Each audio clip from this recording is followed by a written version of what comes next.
যেসব সিদ্ধান্তে রক্ষা পেয়েছে দেশ শীর্ষক উপসম্পাদকীয়টি লিখেছেন সিনিয়র সাংবাদিক এলাহি নেওয়াজ খান। সংকটকালে দ্রুত সিদ্ধান্ত গ্রহণ করতে না পারায় আমাদের জাতীয় জীবনে যেমন অনেক বিপর্যয় নেমে এসেছে, তেমনি সঠিক সময়ে সঠিক সিদ্ধান্ত নেওয়ায় ভয়াবহ বিপর্যয় থেকে আমরা রক্ষাও পেয়েছি।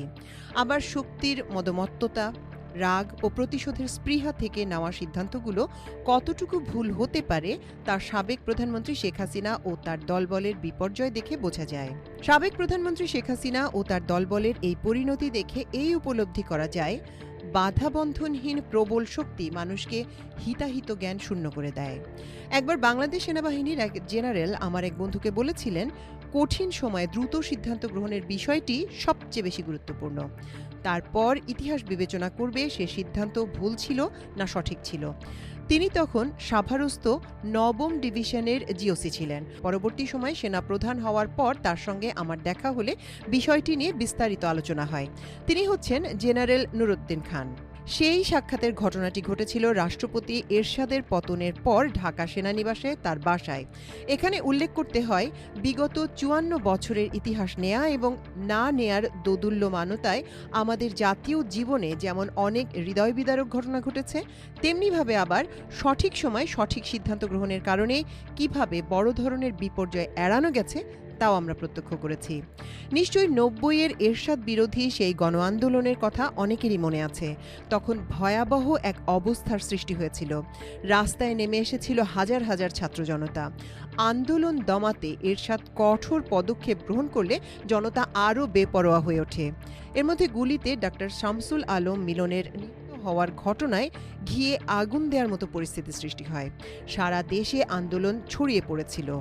যেমন ৬৯ সালে আসাদ নিহত হওয়ার পর ঘটেছিল, যেমনটি এবার রংপুরে আবু সাঈদের শহীদ হওয়ার ঘটনায় ২৪ জুলাই বিপ্লবে ছাত্র জনতার বিস্ফোরণ ঘটেছিল। জেনারেল এরশাদ পরিস্থিতি নিয়ন্ত্রণ করতে ব্যর্থ হয়ে জরুরি অবস্থা ঘোষণা করেন। এতে পরিস্থিতি আরও নাজুক হয়ে পড়ে। এরকম সংকটকালে সেনাপ্রধান জেনারেল নুরউদ্দিন খান কাল বিলম্ব না করে সেই ঐতিহাসিক সিদ্ধান্তটি গ্রহণ করেন। তিনি ঊর্ধ্বতন সেনা কর্মকর্তাদের সঙ্গে বৈঠক করে রাষ্ট্রপতি এরশাদকে বিষয়টি রাজনৈতিকভাবে সমাধানের পরামর্শ দেন।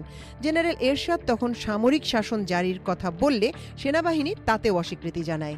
এই অবস্থায় সেনাপ্রধানের নির্দেশে সিজিএস মেজর জেনারেল সালাম সরাসরি রাষ্ট্রপতি এরশাদকে পদত্যাগ করার কথা বললে তিনি বুঝে ফেলেন তার সরকারের উপর সেনাবাহিনীর আর কোনো সমর্থন নেই। তিনি ১৯৯০ সালে ৪ ডিসেম্বর পদত্যাগ করার সিদ্ধান্ত নেন এবং ৬ ডিসেম্বর আনুষ্ঠানিকভাবে পদত্যাগ করেন। সে সময় সেনাপ্রধান নুরউদ্দিন খানের সঠিক সময়ে সঠিক সিদ্ধান্ত গ্রহণ দেশকে ভয়াবহ বিপর্যয় থেকে রক্ষা করেছিল। পক্ষান্তরে ২০০৯ সালের ২৫ ফেব্রুয়ারি সেই হৃদয় বিদারক দিনটির কথা নিশ্চয়ই এ জাতি কখনোই ভুলবে না। সেদিন সেনাপ্রধান জেনারেল মঈন ইউ আহমেদের সিদ্ধান্ত নিতে না পারার ব্যর্থতায় তথাকথিত বিডিআর বিদ্রোহের নামে সেনাবাহিনীর এক মেজর জেনারেল সহ ৫৭ ঊর্ধ্বতন অফিসারকে তার নিষ্ঠুরতম ঘটনাটি ঘটে, যা বাংলাদেশের ইতিহাসের সবচেয়ে কলঙ্কিত অধ্যায় হিসেবে চিরকাল বিবেচিত হবে।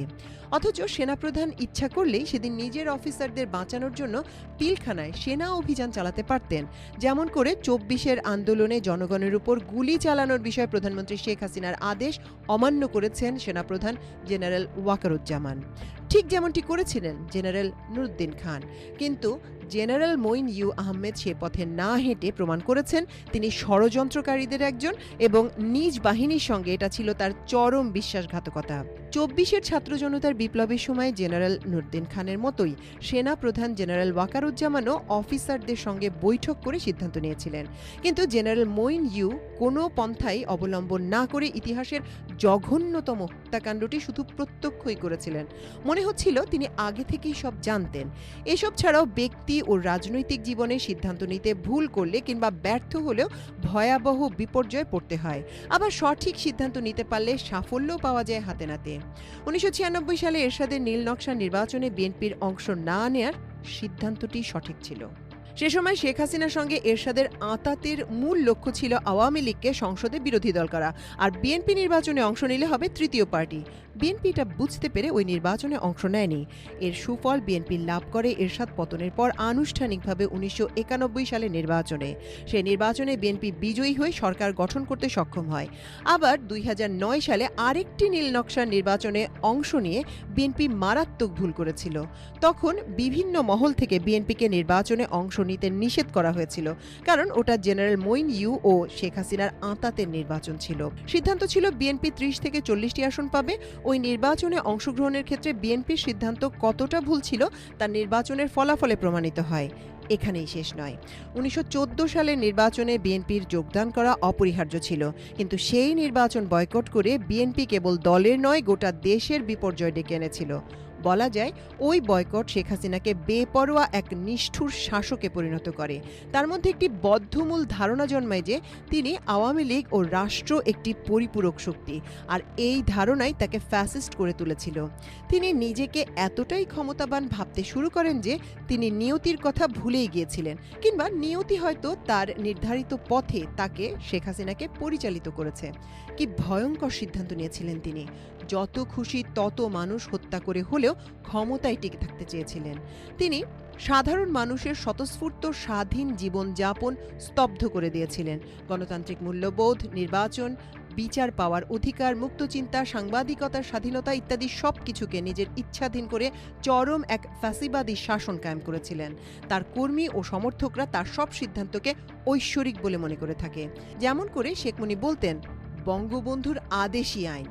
স্বাধীনতার পর 1972 থেকে 75 সাল পর্যন্ত সেই দুঃস্বপ্নের দিনগুলো যখন আইনের শাসনের দাবি প্রবল হয়ে উঠেছিল, তখন যুবলীগ সভাপতি শেখ মনি ওই মন্তব্য করেছিলেন, এই যে কাল্ট বা ব্যক্তি পূজার রাজনীতি, তার অবধারিত পরিণতি কেবল কোনো ব্যক্তি বা দলের বিপর্যয় নয়, গোটা জাতিকে বিপদগ্রস্ত করে ফেলে।